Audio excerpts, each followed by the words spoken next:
do want to get loud because we got a bunch of people out in the hallway that need to come in here and fill this room up, all right? So I know it's 1:45 on Friday. It's the last day, and everybody's really, really tired. Probably, I know my feet hurt. So can I get it? Let's get a little loud right now. Let's go. Come on, let's go. Come on, let's get fired up. All right, we're talking about freight, man. 2026, man. What's that? Saturday. Did I say Friday? Jeez, man, that tells you how long of a week I've had here, man. So it's been great. Had a lot of people come by and recognize me and understand where I'm from and what I do for the industry, what I'm trying to do for the industry. So a little bit about me. I've been in the industry for 20 plus years. I've owned my company for 20 years, and we're just a small broker. We're not C.H. Robinson or TQL or have aspirations to be that, but we have a place in the market. We're a specialty broker, and we did very well. We were very linear projection. We were doing well every year over year, and 2020 hit, of course, and a lady, I hired a social media coordinator from KU, and she was like, you should get on TikTok. And I was like, no, that's for kids, man. That's where people are dancing and, you know, doing goofy stuff back then, right? That's all TikTok was back then. And she was like, you should get on there. And I was like, okay. So I started posting on there. I posted for 4 straight years. I had very few followers, like 2,400 followers or something like that. And, you know, in January of 2024, I had one video go viral, and I'll show it to you here in a minute. You can see it right there, 2.4 million people. And this slide's actually a little bit old because 52,000 was like 6 months ago. I'm now almost 60,000 followers on TikTok. So this isn't just to talk about TikTok, but social media in general. And if you're a business owner out there, or you're anybody that wants to have a brand or create content, it's really not that hard because this old guy's done it and done very well. It helped save our company over the last couple of years. So I have a Believe sweatshirt. You guys might have saw me walking around yesterday that I wear. My daughter got me that shirt in December of 2023 for Christmas. I'm a big Ted Lasso fan. And when she got me that shirt, I was really struggling, personally, mentally, physically, everything. And I told myself I needed to believe in myself again a little bit, you know. And social media helped me do that. So literally like less than a couple weeks after Christmas, that's when that video went viral. And it just changed my life, my company's life. We are on an upward trajectory. We're scaling 10x over the next 3 years.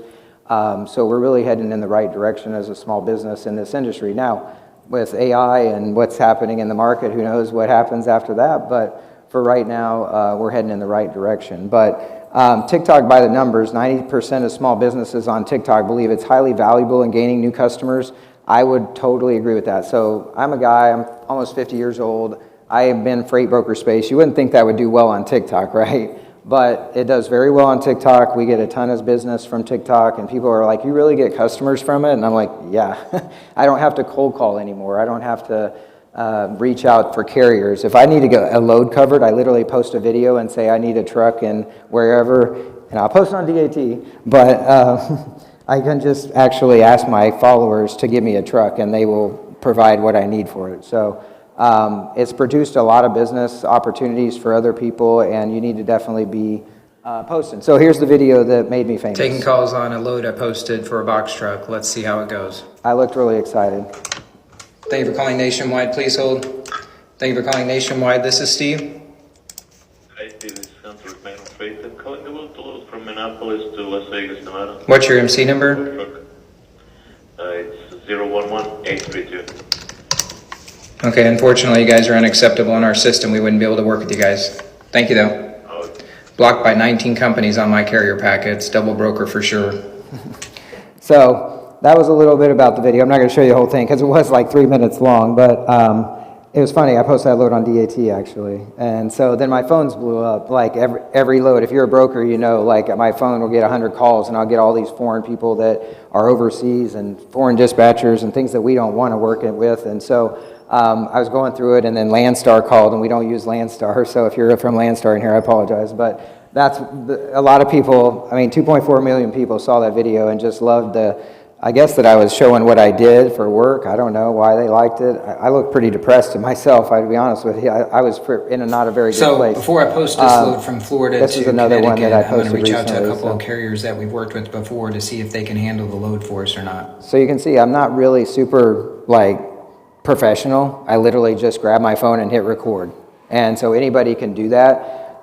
This lady right here, does anybody know who Judy's Family Bakery is? Does anybody follow her on TikTok? Oh my God, I love her. She's so awesome. So I'm going to show her video that she went viral for. She has a small cafe in Galesburg, Illinois. I've been twice. I absolutely love her pancakes. It's like 8 hours from Kansas City, okay? And I've driven there twice because this lady is freaking just really awesome. That's so. Judy. Oh, don't look at her. Do not look at her. She's gonna try to sell us pancakes. I'm telling you. What are you looking for? I have the best pancakes. Come Judy's for breakfast. I'm Judy. I have cafe. Come for breakfast. So if you go to the I-80 truck show in July, Galesburg's an hour, 45 minutes or an hour south of there. Go stop by and see Judy. Her pancakes, she's got blueberry lemon pancakes. They're absolutely fabulous. I recommend them. This is another guy. He's a coffee guy. He's went super viral. Flavored coffee? Well, Selling, social selling is huge right now. So if you want to sell a product, go on TikTok and start posting because you'll sell out in a week and you can make millions of dollars on there. I meant to mention this a minute ago because I usually do my whole backstory. Some of you guys don't know who I am. My mom was a truck driver, believe it or not, when she was in her 20s, 30s, 1980s, 1990s. So my mom was kind of what I call a badass bitch. And her CB handle was called Maneater, okay? So that tells you anything about my mom. She was a single mom. She was pretty cool, and she was driving truck, and she was in Kansas City, and her truck broke down. And she met my stepdad at a truck shop. He fixed her truck and a whole lot more, I like to say. So they got married, and I spent most of my childhood in a semi. And this is in the 80s and 90s with the dirty old truck driver, right? Like Playboys in the bunk and all sorts of stuff that I shouldn't have been looking at, but I was. So I got to experience a lot with the trucking industry, and I really do want the small truck drivers to succeed. So I do everything I can to make sure that we give them a good rate. We're very transparent that we only make a 15% margin. A lot of drivers in here might not believe that, but they think that everybody's making 60, 70% margins, and I know you know that that's not true. But 15% average is what we make, and there's some that make more, there's some that make less. There's some that'll lose money on loads and stuff like that. But because I grew up in a trucking family, my parents had trucks. They actually did 13 trucks at one time, and they did reefer freight. And I don't do reefer freight as a broker because I've seen how bad it is. And so I don't want to deal with lumpers and wait times and all that. So that's one thing I don't broker, but there's a lot of money out there for it. I just don't do it. So yeah, I grew up around that as a young man with trucking in the early 90s. Then my stepdad passed away of Lou Gehrig's disease, and they sold the company when I was 18, 19 years old. So I was in college, and I didn't actually get to run the trucking company, but got started working in air freight. It was a weird deal, and started working for Emory Air Freight. Anybody know who Emory Air Freight is from back in the day? No? Oh, that's crazy, dude. They were huge. They got a $4 billion company. They got bought out by UPS. So the reason I mention that because we're in Louisville. So the planes that fly here in UPS, the bigger MD-11s, the one that just wrecked was the company I used to work for, Emory Air Freight. So UPS bought them out years ago, and then that's when I started my company. So back to social media and TikTok, and I will take some questions at the end, but just for me, I don't even really think about going viral or making videos that get views. It just happens because I have so many followers now. But one thing that I noticed, if you see this room there, I mean, we've got about 20, 30 people in here right now, but it holds probably 100 people. Just think how many people that is. So people complain all the time when they post and they only get 100 views, right? And they think, oh, that's not a lot of people. But when you go in front of 100 people, you can't make 100 sales calls in a day. I mean, you can, it's really hard. But you make one video and 100 people see it. That's 100 people that didn't know who you were yesterday. So I post 2 to 3 videos every single day. I make all my own content as far as those videos are concerned. And then I have a team of people that actually now chop them up and repost and do a lot of other stuff. But you got to know your audience. I at least know my audience is. I have a lot of truck drivers that follow me that actually like me, which is weird because most truck drivers don't like brokers. But I actually had tons of them come up and thank me for the videos. I just had a guy from Canada. He was like, man, I love your videos. I own a trucking company in Canada. And I'm like, I don't do a lot of Canada stuff. He's like, I don't care. I still love your videos, So it was pretty cool to interact with the people today that follow me and like the content. So it gives me validation that actually I was going to be a teacher in college, actually, believe it or not, that I'm doing the right thing. I'm trying to teach people how to do this job the right way. I think you all understand there's a lot of bad truck drivers, there's a lot of bad trucking companies, a lot of bad brokers, right?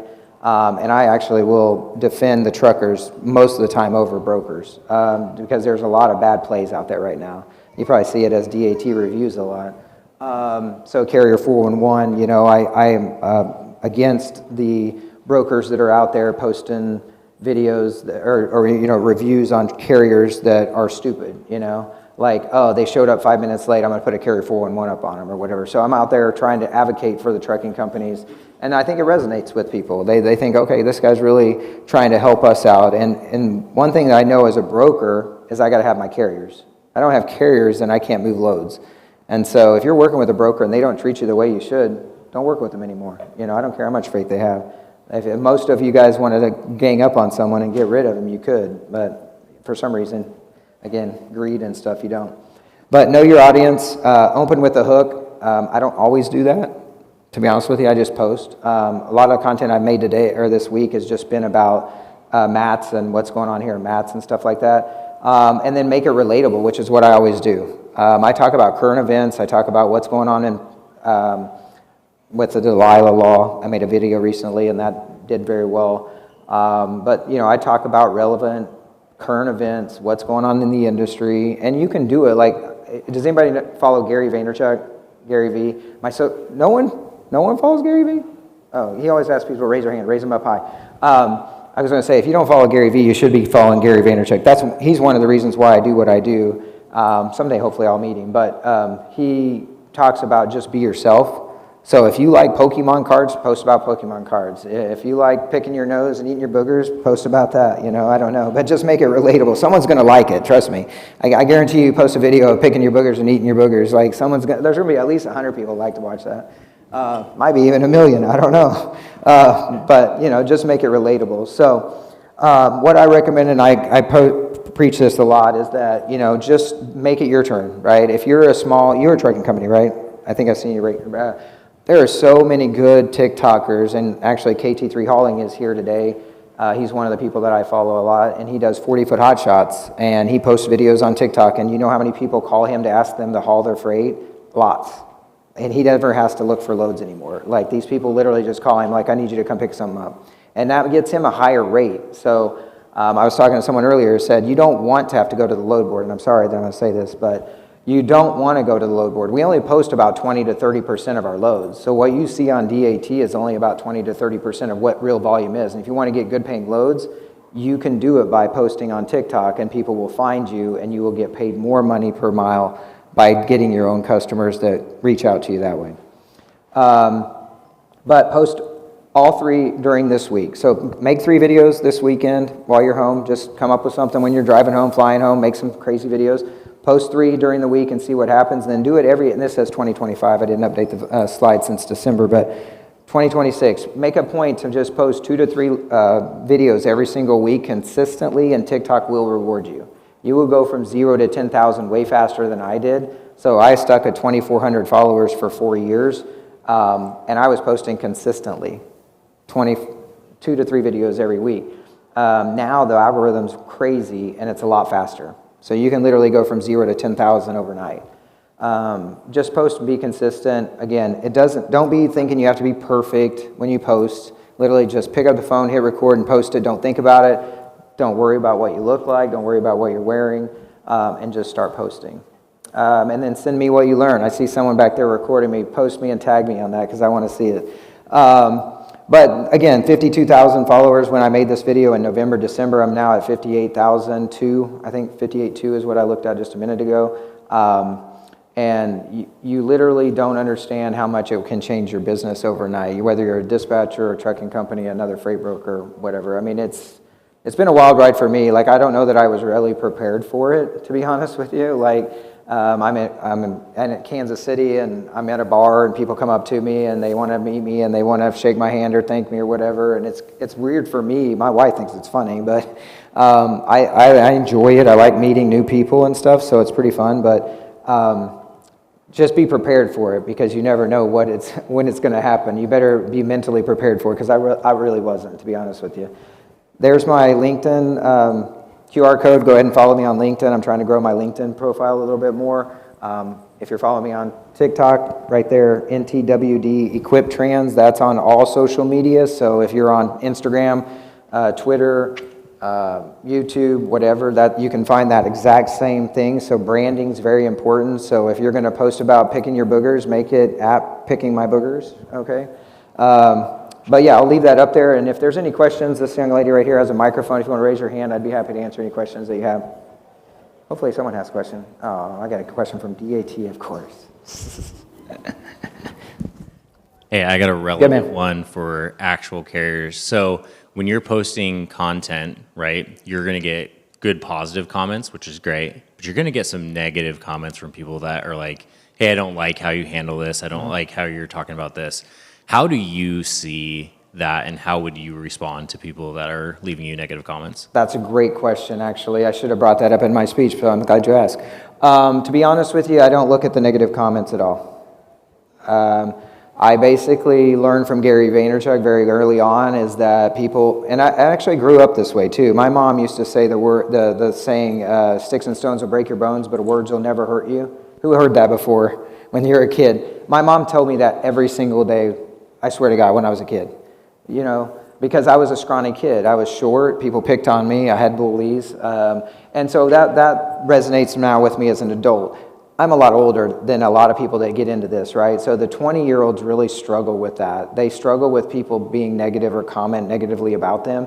So I try to talk to that on TikTok a little bit, is like, don't worry about the haters. Don't comment. Don't reply. Don't get involved in the drama, the back and forth. So for me, I look at it. I don't block them, because it actually helps the algorithm, okay? So you want those negatives in your comments, because then other people start defending me, like they're like, quit picking on Steve, damn it, you know, in my comment section. So I do love that when that happens, but the more conversations you can get inside your comments, the better your stuff's gonna go. At least for me, that works well. And of course, I've got truckers on my page, I got brokers, so they get into it quite a lot. So, and I don't do it on purpose. I don't post content to create controversy, I really don't. It just happens sometimes, and I'm surprised actually at what does make controversy for people, like what people will argue about. I'm usually pretty, the other thing I'll mention about that is that you need to respond to every single person that sends you a comment, or if they do a comment, like it or reply to it, at least for the first couple years. That helps grow your business. You know, it helps grow your reach. People will be more inclined. Like I said, a lot of people know who I am. They come up and talk to me, ask me questions and stuff like that. But great question. I think that's very important, the mental aspect of it. I do struggle with it at times, okay? I'm not gonna lie. There has been times where I'm posting 2 to 3 times a week and I get burned out. I totally just get burned out, and I have to take a week off.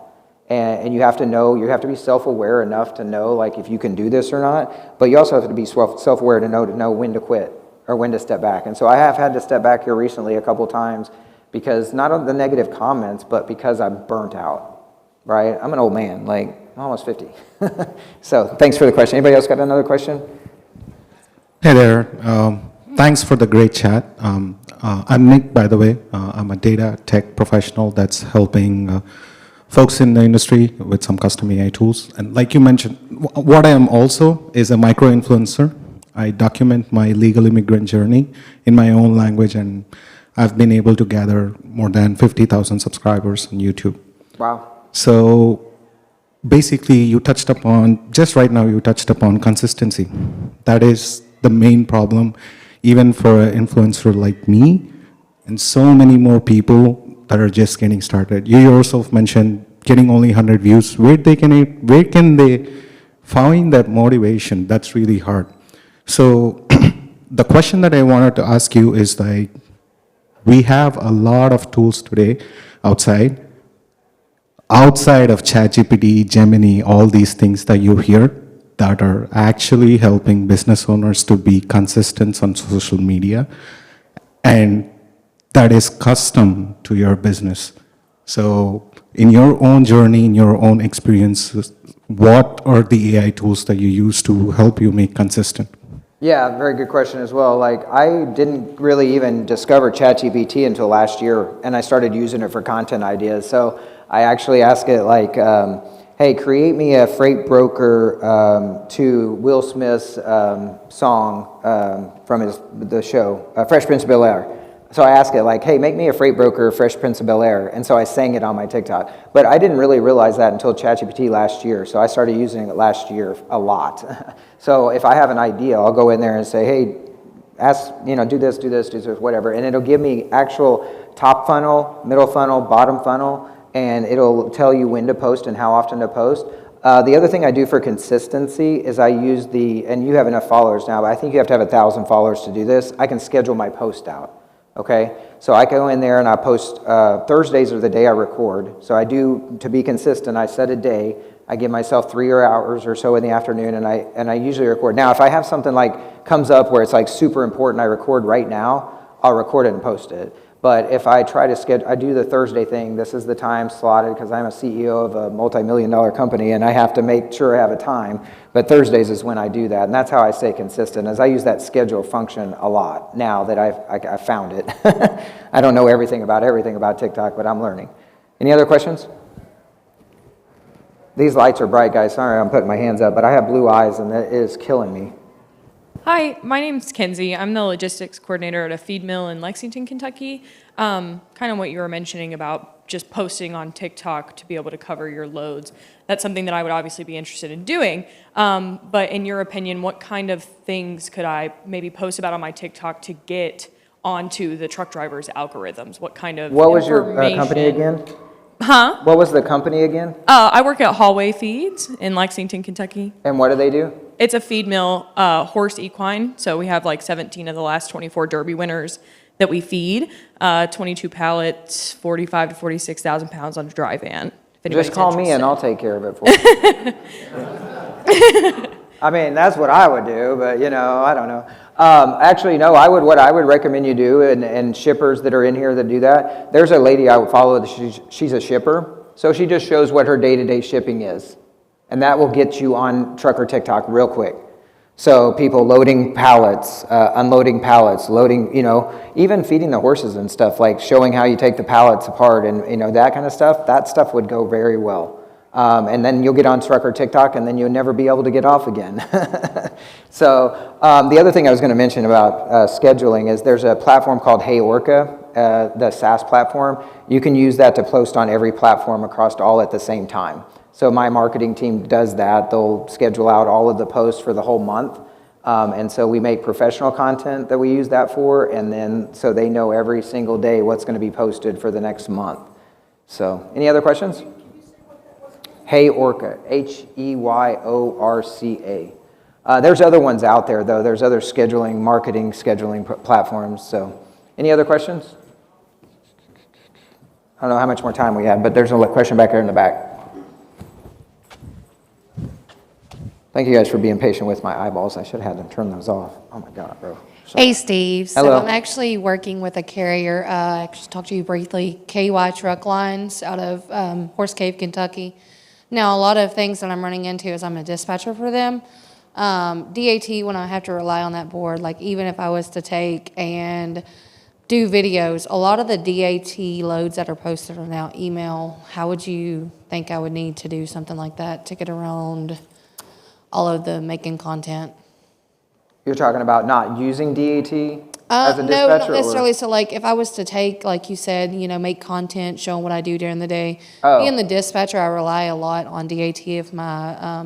Have you seen some of the current dispatchers that are on TikTok at all? I've seen a few, but it's like those ones that do, like, several companies, and I don't do... I don't think DAT likes a lot about what they do because they show way too much information on TikTok, and I think Right. they're going to get in trouble for that. But I think for a dispatcher, you need to show that you have experience. Okay. That you know what you're talking about, that you know what a flatbed trailer is, and that you know like what the height of it is, and that you know what a hot shot is or what a van is. There's so many dispatchers that don't have a clue.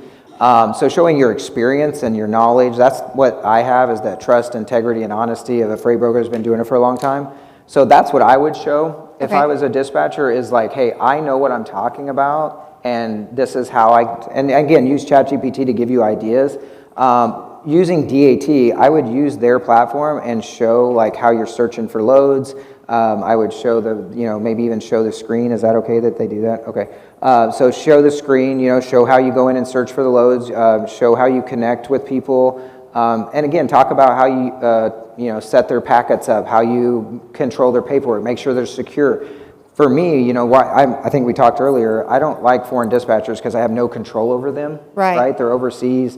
I don't approve of that. We have no legal recourse against them. A domestic dispatcher I'm okay with because I can get your, you know, and especially if I have an MC number or you have a legit business, right? I can get you to sign something and say you're not going to post my rate confirmations online, you're not going to, you know, show my customer information online, that kind of stuff. Right. And for DAT, again, you want to show how you're using the tools on a day-to-day basis. Show your desk, right? Put music to it. You don't even have to talk. And one thing I didn't mention is you guys do not have to put your face on TikTok or any social media to go viral or to be proper, right? Like you can literally, I've got about 10 trucks I need to go record right after this because all I'm going to do is set that to music and put some words on it and post it because there's some badass trucks here. So that's what I would do if I was a dispatcher. Okay, thank you. Any other questions? What time is it? I don't have my watch. Okay, we got a few more minutes if you have any other questions. I just have a follow-up on what you said. So I want people to explore Kling AI. People who are not comfortable showing their face before camera can use UGC avatars to get their content out on I need to get one of consistency. those. I actually talked to someone yesterday. They came up to me and said, hey, are you interested in using an AI avatar bot or whatever? I was like, yeah, she needs to be blonde with big boobs, and then I will sell way more freight. Right? I mean, that's what I'm going to do. I'm literally, my wife will not get on camera. She's blonde and you got big boobs and you know, you got a big boob. But my wife will not get on TikTok. And I'm like, babe, if you would just post for the company, we would make more money. And she's like, no. So I'm like, oops. I'm like, okay, I need a avatar, and there will be, they've said before, right, AI will create more millionaires using social media than even real people. So, you know, research it, Claude, ChatGPT, use all these different AI platforms, but you can create an AI person that looks like a human to talk for you. If you aren't comfortable being on camera, use an AI. I'm getting ready to put a blonde with big boobs on my AI guarantee, because I need that female version of me, like, because if I was a female version, I'd probably be a lot more rich. I'm just saying. Because I have no scruples. I'll do whatever you want me to do. Any other questions? Thank you guys for coming out. I really appreciate it. Again, follow me on social media. I do appreciate everybody that comes up and says it tells me that I'm actually making a difference in the industry and trying to make this a better industry for all of us. Thank you guys.